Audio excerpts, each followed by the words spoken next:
فَلْيَضْحَكُوا قَلِيلًا، تو انہیں چاہیے کہ بہت کم ہی ایسا کریں.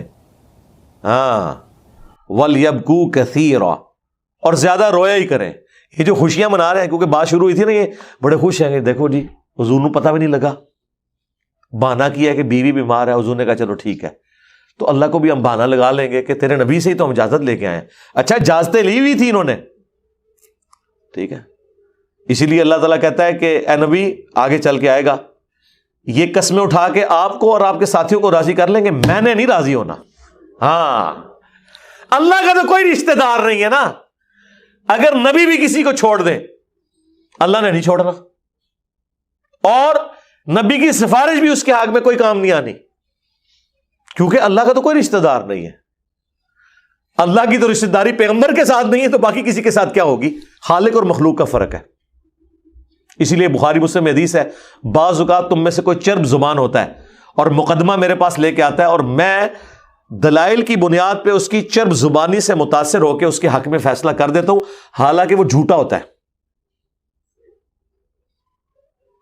اور میں بھی فیصلہ کر لوں، تب بھی اگر کوئی شخص اس فیصلے کے ساتھ اپنے گھر واپس گیا تو وہ جہنم کی آگ لے کے گیا، آگ کا ٹکڑا لے گیا، اگرچہ میں نے اس کے حق میں فیصلہ کیا ہے.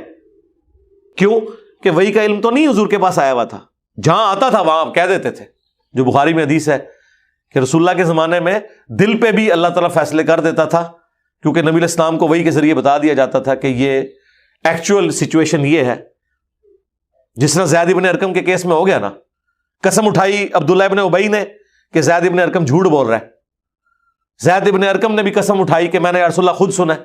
قرآن میں اللہ نے زید ابن ارقم کو انڈورس کر دیا کہ واقعی اس نے سنا ہے کہ یہ عبداللہ ابن ابی کہہ رہا تھا کہ جب ہم عزت والے مدینے میں داخل ہوں گے تو یہاں سے ان ذلیلوں کو نکال دیں گے، نعوذ باللہ، رسول اللہ ان کے ساتھیوں کو. اور اللہ نے فرمایا عزت اللہ اس کے رسول اور اہل ایمان کے لیے، لیکن منافقین نہیں جانتے.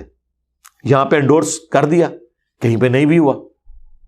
اللہ نے ان اٹینڈنٹ مسئلے کو چھوڑ دیا. تو اللہ تعالیٰ ہمارا انہیں چاہیے کہ یہ زیادہ رویا کریں اور بہت کم ہنسا کریں. بظاہر حالات فیوریبل ہیں ان کے لیے، لیکن آخرت ان کی داؤ پہ لگی ہوئی ہے. اور یہ جو قرآن کی یہ جو آیت کا پورشن ہے نا، یہ یونیورسل ٹروتھ ہے. فَلْيَضْحَكُوا قَلِيلًا وَلْيَبْكُوا كَثِيرًا. رونا زیادہ ہے، ہنسنا کم ہے. ایک ہے مسکرانا، جس میں آواز بلند نہ ہو، کہہ نہ آپ لگائیں، وہ تو نبی الاسلام کی سنت ہے. آپ سے زیادہ کوئی مسکرانے والا نہیں تھا. لیکن ایک ہے کہہ کے مار مار کے ہنسنا، ہر وقت ہنستے رہنا، وہ پھر صحیح حدیث ہے جامع ترمذی میں، سنن ابن ماجہ میں، کہ یہ چیز انسان کے دل کو مردہ کر دیتی ہے. ایک اور روایت مشہور ہے کہ قبر میں اندھیرا لاتی ہے. اس کی کوئی صحت کا نہیں پتا، لیکن الٹیمیٹلی دل مردہ ہو تو پھر تو آگے بیڑا غرق ہو ہی جانا ہے. قرآن کی یہ آیت بھی اس پہ گواہ ہے کہ ہنسنا کم چاہیے، رونا زیادہ چاہیے. اچھا، زیادہ رونے سے بھی تبھی فائدہ ہوگا جب آپ کے کرتوت ٹھیک ہوں. یہ نہیں کہ انسان، میں نے کئی لوگوں کو دیکھا ہے وہ ہر الٹا کام کرتے ہیں، بس مسجد میں وہ اتنا روتے ہیں کہ نمازیوں کو بھی رشک آتا ہے کہ پتہ نہیں کتنا اللہ والا ہے، اور باہر نکل کے وہ اسی طرح. یہ رونا پیٹنا جو ہے نا، یہ اس کو کہتے ہیں مگرمچھ کے آنسو. اور کئی لوگوں کو تو فی البدی جس طرح اشعار آتے ہیں نا، فی البدی آنسو جاری ہو جاتے ہیں. کوئی بھی بات آپ ان کے سامنے کریں، بندہ کہتا ہے یار اس سے بڑا کوئی مومن نہیں ہے. لیکن آپ اس کو کاروبار میں دیکھیں، اسے اپنے گھر والوں کے ساتھ دیکھیں، اپنے رشتہ داروں کے ساتھ دیکھیں، اس سے بڑا کتا کوئی نہیں ہوتا. لیکن رونے میں ماشاءاللہ دلیر ہے. پھر کہیں ترغیب بھی دلائی جاتی ہے. ہم جب دعوت اسلامی میں تھے نا، تو وہ باقاعدہ ترغیب دلاتے تھے کہ رونا نہ آئے تو رونے جیسی شکل ہی بنا لیں. اللہ کو نیک بندوں کی شکل بھی پسند ہے.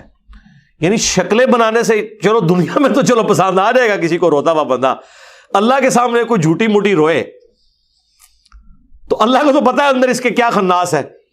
یہ بات درست ہے بخاری مسلم میں کہ 7 لوگوں کو اللہ کا عرش کا سایہ ملے گا قیامت کے دن.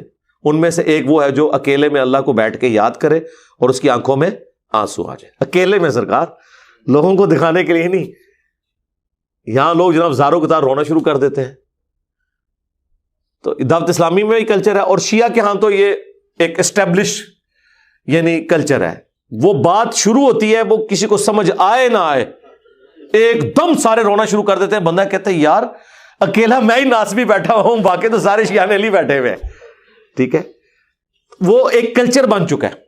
حالانکہ ان میں سے آپ پوچھیں کتنے لوگ ہیں جو نماز پڑھتے ہیں, اور حالت یہ ہے کہ جن دو شخصیات کے اوپر پورے کا پورا مسلک کھڑا کیا ہوا ہے وہ دونوں اللہ کے ساتھ کمٹمنٹ کی وجہ سے شہید ہوئے ہیں. حضرت علی نماز پڑھنے چلے گئے تھے, حالانکہ آپ کو بتایا گیا تھا کہ آپ کی لائف کو خطرہ ہے, لیکن آپ پھر بھی فجر کی نماز کے لیے مسجد میں گئے ہیں, اور راستے میں آپ پہ ابن ملجم نے حملہ کر دیا, خارجی نے. حسین ابن علی بھی نماز کی حالت میں تیر چلائے گئے کربلا میں. اور یہ وہ مصائب ہیں جو خود پڑھتے ہیں. ان سے پوچھیں کہ بھئی حسین علیہ السلام بھی نماز پڑھتے ہوئے اللہ کو پیارے ہوئے, مولا علی علیہ السلام بھی نماز کے لیے جا رہے تھے, اللہ کو پیارے ہو گئے.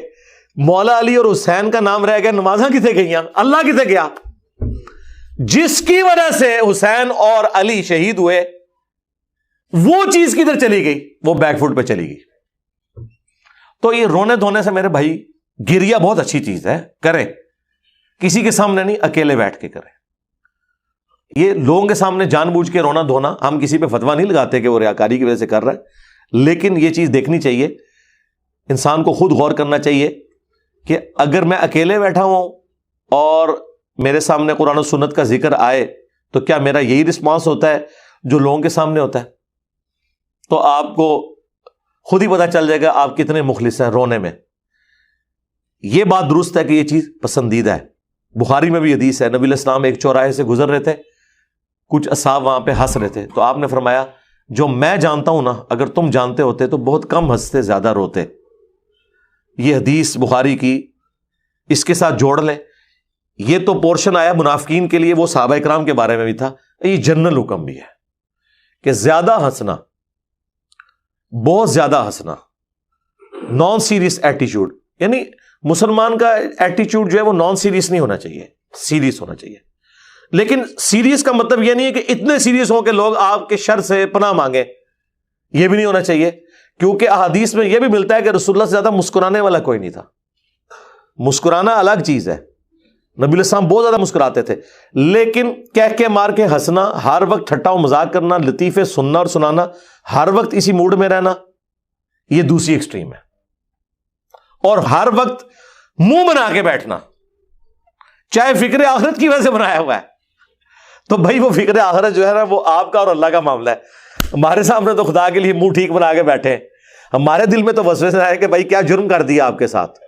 ہاں, یہ کام نہ کریں, مزاح بھی کریں, سیریس بھی ہوں, کام کے وقت سیریس ہوں, مزاح بھی کریں. یہ دونوں چیزیں پیرلل میں ہیں. ہر وقت ہر بندے کا یہ کام نہیں ہے کہ وہ ایک طرح کے موڈ میں رہے, ہر مجلس کی ریکوائرمنٹس ڈفرنٹ ہوتی ہیں. بہرحال یہ آیت بڑی کریٹیکل ہے. فَلْيَضْحَكُوا قَلِيلًا وَلْيَبْكُوا كَثِيرًا, انہیں چاہیے کہ تھوڑا ہی ہنسا کریں, زیادہ رویا کریں. جَزَاءً بِمَا كَانُوا يَكْسِبُونَ, یہ سزا ہے ان کی جو وہ کمایا کرتے تھے.